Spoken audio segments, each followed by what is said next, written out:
let me, Mr. Garg, ask you this question. And, this has again created a lot of stir on social media because the finance minister in his speech spoke about cryptocurrencies.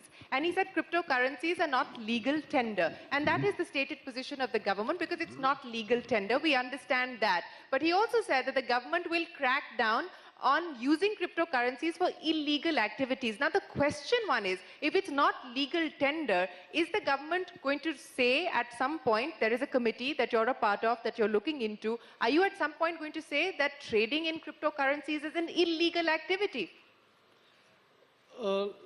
Let's not call them as cryptocurrencies, because that's what we don't believe, that they are currency or coin. Okay. So we have used the expression crypto assets. Okay.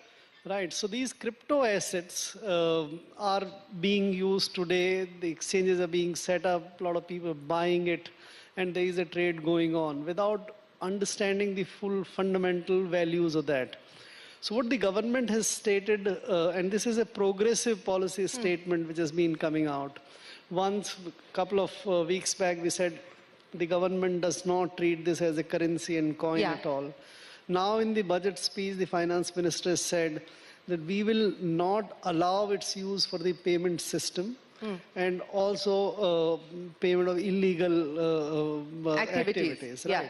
That has been stated, which would mean that the government would do something to make this kind of use of crypto assets illegal, will eliminate that. Now, thereafter, the crypto assets still remain. People may view, some people may find value in crypto assets still, despite there not being any fundamental value there for many others.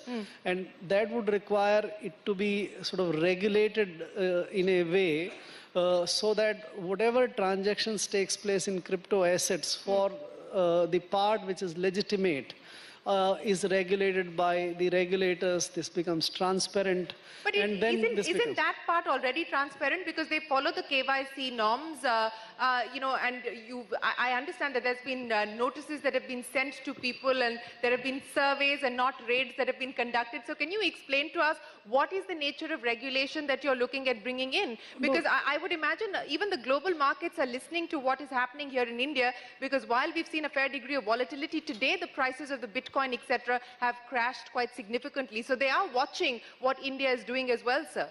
So the exchanges which are being set up currently are not the regulated exchanges. Nobody regulates them. They are in a way self-set up, self-regulated kind of thing. There is no legal requirement, statutory requirement for effecting certain kind of KYCs and transactions. There is no record of those transactions which is done today. So when you move to a system of regulated exchanges for these crypto assets, then you have entire trail and those things. So that is what comes when you get it traded. Imagine the securities trade outside in the dabba trades, etc., which takes place, and securities trade which takes place in regulated stock exchanges. So that's the change which comes about when you regulate it.